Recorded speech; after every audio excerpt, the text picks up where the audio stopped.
はい、どうも皆さん、こんにちは、クワドロです。皆さん、大変お待たせしました。実は、ないと思ったでしょ。今回もあるんですよ。土属性ガチ勢対談のコーナーです。イエーイということで、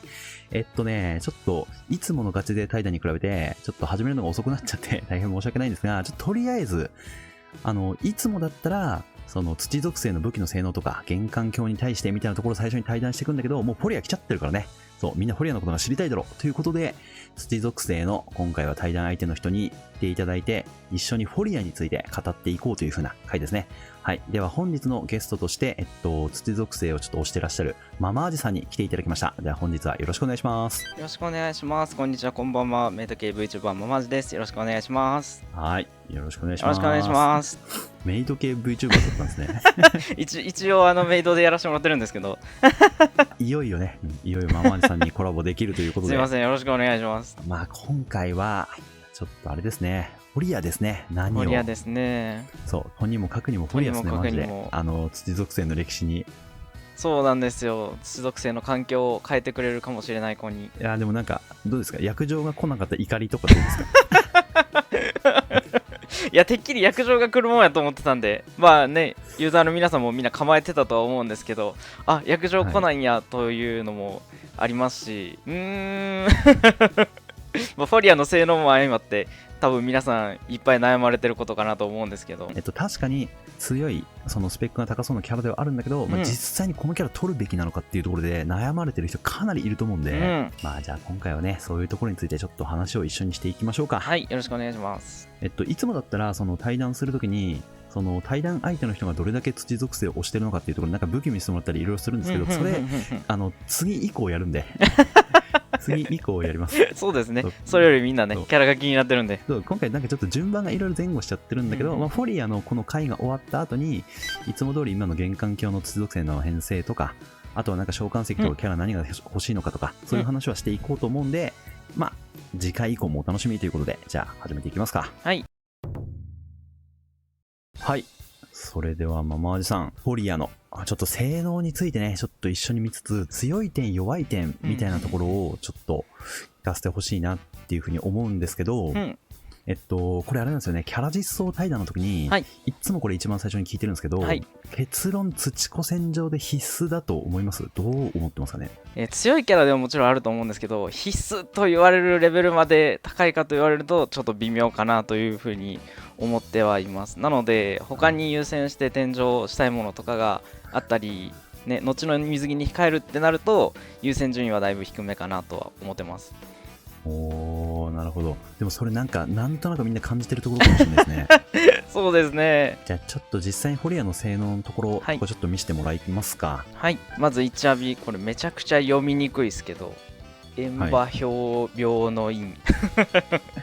ざっくり言うとね、オリビエの宵闇みたいなのがつきつつ、いつ朝効果量のパーセント的にはそれほどめちゃくちゃ高くはないんですけど、アサルトがついてるということで、味方のダメージを出すよっていうサポートキャラの位置づけにはなってるんですけど、いつ朝と宵闇に注目されがちなんですけど、味方全員 TA 確定あるので、今までね、連撃ここ不安やったなとか、週末とか石とかを召喚して、連撃を持ってたところを、この1アビだけで TA 確定できるんで、それは強みかなというふうには思ってます。いや、この TA 確定については俺もう死ぬほど頭悩まされてきたんですよというのもいや、そう、もうこれはね、俺いるノートがいないんですよね。そう、後々ね、そうまた言うと思うんですけど、いるのとの噛み合いもねあるんでちょっとって感じなんですけど、死ぬほど頭悩まされてたんで、マジいるノートがいない俺にとってはもう最高にこれは熱かったですね、このアビリティは。あれですね、フォリアの強い点っていう風なところで、ちょっと聞いていこうと思うんですけど、何をともかく1アビですよね、最初は。そうですね、何はともかく1アビやと思います。基本的にフォリアにしかできないことが1アビに詰まってると思ってるので、1アビをメインにこう組み立てを考えたりとか、ガチャを引く引かないもそうですけど、これがやりたいからフォリアを取るんやっていう明確な目的は1アビに詰まってるかなというふうに思います。わかりました。あとなんか他に強い点とかありますかね、着目してるところとか。1アビの強さはもちろん注目されるんですけど、3アビも結構強くて、奥義ゲージ、この3アビで 30% 上げてくれるんですけど、これによって今までやったら召喚でウリエルを召喚してたのとか、メイン石を変えたりとかをしてたものをフォリアの3アビで保管できるっていう風にはなってますね。犬ノートと一緒に使いたいけどナルメアの起動がしんどいよってなったら、犬ノートを使ってクリアオールを使ってさらにフォリアの3アビ使ってナルメア起動までいけちゃうと。そう、あそこなんか加盟悪かったっすよね。そうなんです。どうしてもね大きいゲージ消費する系のキャラにはなるので、他のキャラも小回りが利くという意味ではいいかなと思います。なるほど。サージも結構使い勝手良さそうなんですね。そうですね。じゃあ逆になんかちょっとここ微妙だなっていう風な思い点とかってありますかね。ここ微妙だなと思う点が、さっきイルノートとのね相性いい悪いどうなんかっていう話したんですけど、イルノートのニアビとすごく相性が悪くてトリプルアタックね本当はずっとしてほしいんですけど、イルノートのニアビとフォリアの1アビなんて言うんですけど、うまいこと共存ができなくて。なんかそれ見ましたわ、ツイッターで。見ました。なんかあれですよね。なんかイルノートの TA 確定はTA 確率アップだけど、こっちの TA が確定だから4ターンとか残ってる TA をこの1ターンで無理やり上掛けして1回で終わらせちゃうみたいな。そうなんですよ。イルノートを使うなら最初にかけてできるだけ長いターン TA してほしいんですけど、このフォリアでバフつけて攻撃アップよし殴るぞってなってこのアビを打っちゃうと、次のターンからなんと TA 確定してくれないっていう相性の悪さがありまして、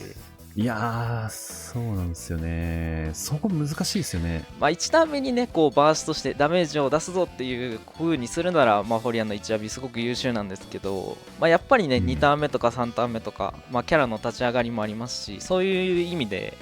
道中でバーストしたいよってなったらちょっと使いにくいかなとは思いますね。そうですよね。これなんか酔い闇っていうところも相まって多分 50% 付近とか、あと開幕で打つとかそういう動きになりそうですもんね、これは。そうですね。その酔い闇の部分なんですけど、古戦場のボスに対して1回目は弱体成功の面もありますけど、基本的に1回目は入ると思うんですけど、古戦場の敵だと 50% 切ったりとか何%で向こうで弾かれるか分かんないですけど、それまでに2回目入れるってなるとやっぱ2回目がどうしても入りづらくて、確定させるためにはやっぱり弱体の指輪をめっちゃ振らないとダメとか、それ専用に組まないとダメってなったりするとやっぱりちょっと使いにくいかなと。確かに酔い闇は入りづらいですもんね、多分2回目。そうですね、かなり入りづらいとなってるので、弱体耐性ダウンも多分土属性他で入れるものはあんまりないかなと思うので難しいかなというところではありますね。これなんかあれなんですよね、自分も最初知らなかったんですけど、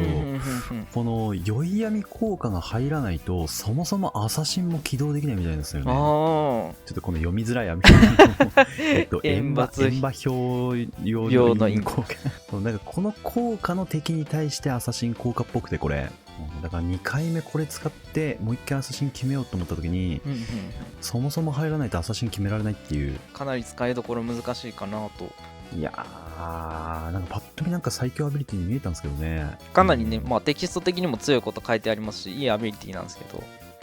使いどころが難しいですね。あともうちょっと言うなら、フォリアね基本的にバッファーの立ち位置であんまり火力を自分で出すぞっていう立ち位置にはなってないので、どうしてもね、バーストで、1アビ使い終わるともう普通のキャラになってしまうので、なかなかねポジション争いに組み込めるかなっていう意味では結構中途半端といえばあれですけど、後の活躍がなかなか難しいなっていうところはあるんですけど。なるほど。という感じでちょっと歯がゆいような、って感じですかね。そうですね。もちろん強いところもね目立つんですけど、それ以上にね使いにくさもちょっと目立ってしまうので、いい意味でも悪い意味でもアタッカーとか他のキャラに左右されうるキャラではあると思うのでっていう感じですかね。なるほど。はい、わかりました。ありがとうございます。はい。ありがとうございます。ちょっと性能についてはね、今言った点で、いい点も悪い点もあるっていう風なところだったんですけど、もう今回引くべきかどうかってところが悩んでるところだと思うんですよ、みんな。難しいところやと思います。そこどう思います？どうだったら引くべきだと思いますかね。個人的にはもちろんフォリアが好きとか見た目の性能もありますし、まあフォリア自身が欲しいと思うなら全然引くべきやと思います。あとまあ古戦場で最速を目指したいとか、まあいろんなムーブ考えたいよっていう意味ではフォリア、まあできることとかフォリアにしかできない1アビももちろんあるので、そういう人にとってはまあ引いても損はしないかなというふうには思ってます。なるほど。まあただあれですよね、多分みんな脳裏によぎってるのは、今回約定来なかったっていうのと、多分次あれですよね、ガレ勢ピックアップそうですもんね。そうなんですよね。今月のね、中旬に、先月かの中旬にガレオンツェピックが来てたら、多分みんなそこでガレオンツェを揃えて、まあフォリアも取って古戦場の準備をしようって感じだったと思うんですけど、古戦場直前のグランデフェスでガレオンツェがピックされて、さらに新キャラもあるかも、約定も来るかもなんで、ここでね、石とかを吐いちゃうのはちょっとっていうシリーズもみしてる方もいっぱいいると思うので、まあそういう人にとっては、フォリアにしかできないこと、いい意味でも悪い意味でも今のところ1アビとかにはなってくるので、 TA も武器とか違うキャラでだいたいできたりするので、まあそういう意味ではもう編成の幅とか今考えてるムーブがこれあるよっていうなら、武器を揃える方に来月のグランデフェスとかに注力した方がいいかなと思うので、このガチャをするっていう選択肢も全然ありやとは思ってます。なんかあれですよね、なんかイルノートと仲悪いっていうか喧嘩してるわけじゃないんだけど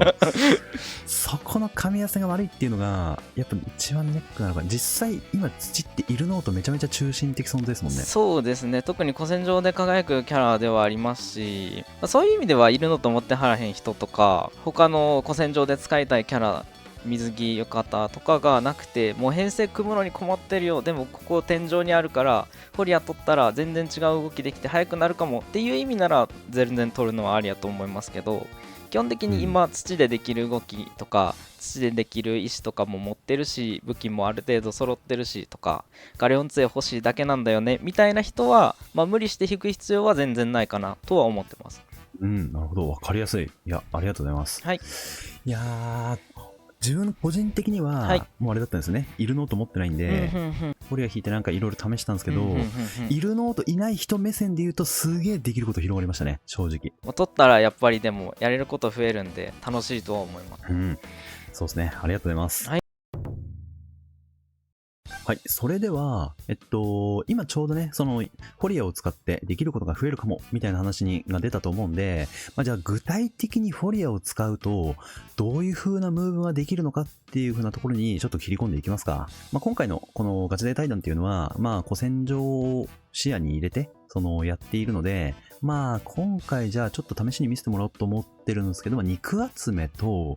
95ヘルと、あと可能であれば150ヘルとかもですかね。その辺ちょっとムーブ例みたいなちょっと見せてもらってもいいですか？はい、一部そうですね、多分トライアルにはなると思うんですけど、ちょっと今考えているものとかをちょっとだけお見せしようかなとは思います。はい、ありがとうございます。じゃあまず肉集めからいきますか。肉集めからいきますか。肉集めも武器とか使うキャラによって全然いろいろあると思うんですけど、今回多分僕が今からやるのはフレンド何でもいいよっていう仕様で、フォリアの1アビと2プラトンをしてできるだけターン終了時の硬直なく回れるよっていう編成を紹介しようと思います。はい、はい、これ一応アビレールフルオートで乗っけてるとフォリアの1アビと2プラトンを打って終わる形になるので、始まったらもうフルオートでだいたい終わる形にはなってます。メインと武器だけしっかりしてれば、もうフレンド今家具や土属性の石を選んでなくても、家具屋じゃなくてもそこら辺にある石ペンって選んでもらったら何でも閉まるようにはなってる便利な編成ではあります。これいいですね。楽っすね。めちゃめちゃ楽やと思います。ちなみに武器と召喚石どうなってます？はい、武器今こんな感じになってて、一応ルミナスとか石油とかは使ってない形にはなるんですけど、週末スキルが巨砂で積んでて、はい、メインにジャーを積んでて、ジーク探検を今3本刺してる形にはなるんですけど、3本目は違う武器を入れ替えてもちょっと余裕あるかなというふうに思っています。で、石なんですけどメインバハにしてて、あと高いので言うとフレンドじゃないやサブカゴのマンドラゴラとかかなというふうに思ってます。ガレオンとかウリエルとも一応関と通話している形にはなってます。敷居としては高くはなるんですけど、ガレオン勢3本っていうラインがあれば基本的には届く編成にはなっているかなと思います。なるほど。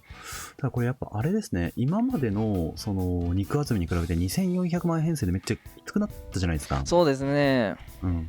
で、そうなった時に結構やっぱなんか、その、ベーシックラインみたいなところが、バブ召喚攻撃とか、バブ召喚ツープラみたいな感じだったんですよ。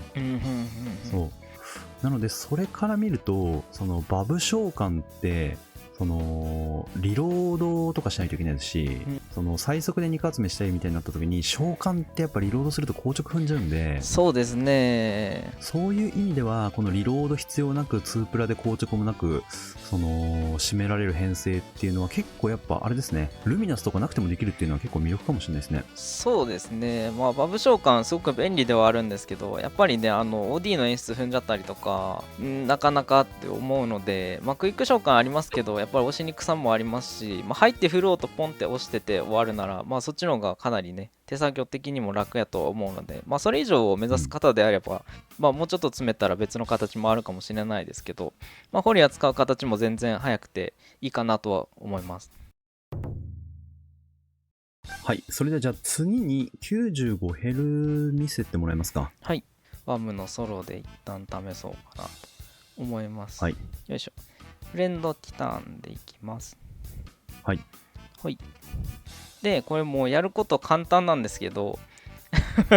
メインもね、2プラもないんで、もうひたすらに殴るだけっていう編成ではあるんですけど、バブ召喚してマンモス、あともうただひたすらに全部のアビリティを打って待つという仕事なんですけど、そうなんですよ。これ何ポチですか？1、2、3、4、5、6、7、8、9ポチ2召喚とかぐらいですね。詰めれば、はい、ナルメアの2とかも削れると思いますし。でもあれか、リロないんですね。そうなんです。なので、敵の登場演出が前より結構重いよとかいう形でも全然大丈夫かなと思います。なるほど。武器もね今後追加もあるかもしれないですし、覚醒 LB 等々まだ全然厳選できてないところではありますけど、割と惜しいぐらいの値にはいってるので。これが今何パーセントですか？ 29 ですかね。 29% ですね。でもなんかあれなんですよね、このワムデュスってなんか古戦場の敵に比べて若干硬いんで、このぐらいダメージ出てればいけそうかな。でも確かにナルメの2とかは今後削れたら削りたいですね。そうですね。武器ね、今後いい武器入るかわかんないですけど、詰めていきたいところではありますね。でも確かに今までそのなんかフルティンとかルミナスを使わない編成で良さげな、自分が知ってる編成だと、確かあれですね、ナルメアとスカバルを入れて水着ビカラで2プラ殴りして一旦で倒すみたいな感じだったんですよ。あれが6ポチ2召喚1リロだったような気がするんで、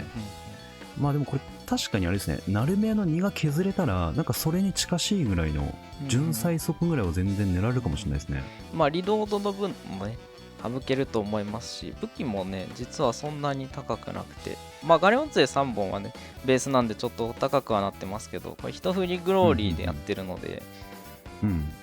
ルミナスね取るの迷ってるよとか、そこまででもないけどでも速い編成欲しいっていう方には結構比較的手が届きやすいかなっていう編成にはなってます。やっぱあれか、そのやれることが増えるってところもあるんですけど、そのなんかイルノート持ってない人がフォリアを取るとか、あとなんか水着ビから持ってない人がフォリア取るとか、結構なんかそういう別ルートを歩めるっていう風な点で結構いい感じになりそうですね。そうですね。最新キャラでもありますし、強いキャラではあると思うので、入れ替えとかはあると思います。で、召喚石がどんな感じでしたっけ？召喚石がメインバブ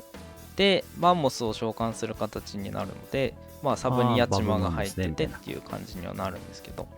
なるほど。でもリロないのいいっすね、マジで。そうですね。リロードないとね、長時間走るんやったら手の負担もありますし、基本的にね、リロードの押すタイミングミスったとかが、ないので、アビリティの押し方だけ間違えなければ、ある程度早いタイムでコンスタントな周回ができるかなというふうには思ってます。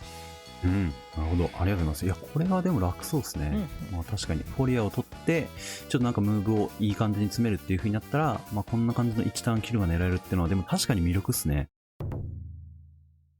はい。じゃあ最後に、150ヘルについてちょっと見せてもらおうと思うんですけど、はい、まあまだ古戦場までね、時間があるんで、まあそんなに究極に詰められた編成とかじゃなくてもいいんですけど、まあなんとなくフォリアを使ったイメージみたいなところだけでも教えてもらえたらなっていう風に思います。はい、150の編成、一応仮組みしてきたんで、フォリア使った動き、ちょっと考えてきたんで、お見せしたいかなというふうに思います。150、一応バブ黒キリンで入ります。はい。はい。で、この編成、結局何がしたいかっていうと、主人公の、献身解放と強行剣を2回使う形にはなるんですけど、うん。よいしょ。で、ミスト、ルプレクス、いいですね。フォリア1、2、打ってもらって、リエルも打ってもらって、攻撃。2ターン目と3ターン目、献身と極光を使う形にはなるんですけど、これで頑張ってダメージ出してこうよっていうイメージです。献身、極光、ナルメア1、3。まあ面白かったですね、ここで。ですね。そうなんですよ。なかなかね、連撃の課題もあるので、あと、突のマンモスね、やっぱ1回道中で打ちたいなというのもありまして、こういう形のビジョンで組んでます。マンモスでかそうだな、存在が。で、2ターン目リバーストした後、黒キリンで主人公のアビ戻してもらって、で、ついにバブ打ってもらって、あとは2ターン目のバーストと極力似た動き、極光してもらって、ナルミアさん打ってもらって、最後にザーサつけてもらって殴るっていう形にはなってますね。ああ、でもなんかすごい分かりやすいですね。多分ね、ほんと2セットみたいな。多分バーストしたいターンが2ターン目3ターン目ですよっていう形にはなってて、まあ、組み立て的にね、まあ、どこで飛ばしたらいいかとか悩むと思うんですけど、まあ、フォリアの1アビさえしっかり入ってくれれば、まあ、敵の特殊行動にも怯えることなくできるムーブにはなってるかなというふうに思います。リザルトこんな感じになってます。313出てるので、まあ、実際のね敵でどうなるかわからないですけど、変身と極光を開けて、まあ、2ターンかけてちょっとバーストするっていう形で組めたら面白いんじゃないかなというふうに思ってはいます。前回の闇子戦場のオリビエで封印したやつ思い出しますね。まあイメージ的にはねだいぶ似た形にはなってるかな。武器に関してはちょっとだいぶお高くなってはしまうんですけど、まあ、フォリア使う早いイメージでいうとこういった形になるかなと思ってます。まあそうですね。まあここに関してはやっぱフルティン強いですもんね、すごく。そうですね。まあ、できるムーブもあると思いますけど、そうなるとフォリアの枠とかもありますし、まあ、噛み合わせの問題でいろいろね、使ってみて僕もいろんなムーブ組んでいこうかなと思ってはいるんですけど。いやー、約定欲しいっすね、マジで。まあ一言で言うと、まあ、それに尽きるかなと思います。マジで約定欲しい。そうなんですよね。イシェド入ってる分に関しては、まあ、約定があったらすぐ入れ替わるかなと思いますし、まあ、人形と一振りに関しても、まあ、本数で言うと、まあね、2本3本積みたいかと言われると微妙ですし、まあ、他にね、なんかよだめアップとか、なんか別の効果がありますよとかいう武器ではなかなかないので、まあ、その辺をね、武器枠で持ってあげられると、まあ、ナルメアとか火力出したいキャラ、まあ、主人公も含めてそうですけど、もっと火力出ていい編成になるんじゃないかなというふうには思うんですけど。いやー、マジで、もう約定ですね、マジで。欲しいのが。そうですね。ただこれ、あれですよね、その、リザルトの秒数的に言うと、多分、なんか去年の最速ムーブとかも自分見返してきたんですけど、確かイルノートを使った最速ムーブが確か50秒とか49秒ぐらいだったんですよ。イルノートとかそういうその現状の最速ムーブよりも優位取れるかって言われると、ちょっとやっぱあれかもしれないですね。やり方が今後もうちょい研究されないとって感じかもしれないですね。そうですね。なんかやっぱあれですよね。そのイルノートがいると、多分フォリアの枠をイルノートとかに変えるとあれじゃないですか。なんかそもそも1ポチ押すだけで T ずっと確定で、デバフももう消去不可でついてみたいな。そうですね。まあでもいるノートになるのかな、比較キャラは。そうですね。どうしても。自分は大喜びなんですけど、いるのと思ってないんで。バッファーキャラね、なかなか2枚積んでいけるほどの火力があるキャラが基本的にはいないので、150のレンジで言うと、サラーさんもね、マックスパワー起動する前に終わってはしまうので、なかなかそういった意味ではしんどいかなというふうに思います。ママーズさんとかあれですもんね、もうなんかほぼほぼ全キャラ持ってるんで、なんかこっからムーブとかいろいろそのチョイスできるかもしれないですけど、そのさっきの95ヘルの水着美からいないかもみたいな、そういう人とか、そういうタイプの人に関しては、なんかフォリアっていう逃げ道もあるのかなって感じかもしれないですね。はい。では、150までちょっといろいろムーブ見せていただいたんですが、はい、今回の古戦場から200ヘルが若干変わるかもみたいな話だったじゃないですか。はい。もうなんかちょっと手動で土属性が200ヘル回れるかどうかっていうところに関してもちょっと全然自分イメージついてないんですけど、なんか手動フルオート問わず200ヘルの長期レンジでフォリアを使えるかっていうところに関してはどんな感じで考えてます？基本的にはもう手動で使う専用のキャラみたいな感じの立ち位置でフォリアはいるかなと思うので、フルオートに関して使うことはあまりないかな。特に200ヘルに関してはないかなと思います。もっと短いレンジだったら敵の特殊防いだりとかで使うことはもしかしたらあるかもしれないですけど、で、200の手動なんですけど、基本的にフォリアもうリキャスト帰ってこないっていうアビリティにはなってるので、フレンドで黒キリン使うとかいうのであれば、特殊ね、最初飛ばしたいよとかいうのであれば、使い道はあるかなとは思いますけど、いかんせんね、ちょっとできることが1ターンとか、奥義ね、3アビで加速させられはしますけど、石で間埋めれたりはするので、ちょっと薄いかなというふうには見てます。なので、200がめちゃめちゃ主流ですよっていう環境になると、フォリアあんまり見なくなるかもしれないかなというふうには思います。でも現状自分も手動ムーブ考えてるんですけど、土属性やってて思うのが、3億出すのも精一杯なんですよね、正直。そうですね、いろんなパターンありますし、ちゃんとね、何ターンで締めるっていうムーブもあれば、いわゆるリノ殴りといいますか、ターン数かけてもいいので、ターン終了時とか、ターンで発動するアビダメで倒しきるとか、要所のパーセントだけなんか対策をしてっていう形のリノ殴りみたいな感じを200ヘルにするのであれば、間違いなくフォリアは入らないですしっていう感じですかね。確かに、そうか、去年200ヘルに色殴りしてましたね。そうですね、早い編成でそっちもありましたし、そっちの環境になるとね、なかなか見る機会はちょっと少なくなるかなとは思います。はい、それではいかがでしたでしょうか。いやー、ちょっとね、今回その浴衣フォリアっていうところで、結構悩んでる人いると思うんですが、いや、かなりなんかいい話が聞けたんじゃないかなというふうに思います。いや、本日はママジさん来ていただいてありがとうございました。ありがとうございました。今回はちょっとそのスタートっていうか、そのガチで対談をするその開始がちょっといつもより遅れちゃったんですけど、幸か不幸か、まだガレオンズへのピックアップが来てないんでそうですね。そう、これから土属性構築するっていう人結構いると思うんですよね。そういう人の需要とかに合わせて、その土属性の編成どういう風に組んでいくかとか、あとどんな感じのものが優先なのかっていう風な対談もね、今後ママジさんとやっていけたらいいなっていう風に思ってるんで、じゃあ引き続きね、ご戦場までよろしくお願いします。引き続きよろしくお願いします。はい。じゃあ最後にそのママジさんから何か告知とか宣伝とかすることあれば、ぜひそちらもよろしくお願いします。はい、改めまして、ママジチャンネルのママジと申します。配信に関しては基本的に不定期にはなってしまうので、何日の何時からみたいな、毎週何時からというふうには言えないんですけど、基本的には平日は夕方、土日も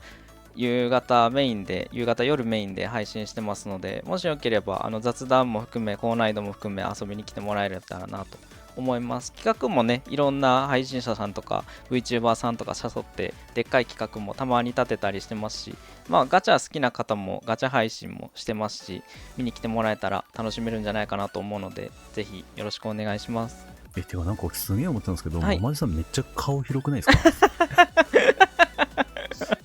一応ね、いろんな人に、グラブルやってる人にどうですかとか、グラブルね、僕も好きで、結構ね、ID 若かったりしますし、昔からやってるので、最近でまたグラブルの新しいユーザーさんとかも増えてきてるので、いろんな人に声かけてね、みんなで楽しめたらいいなっていう風にやってるので、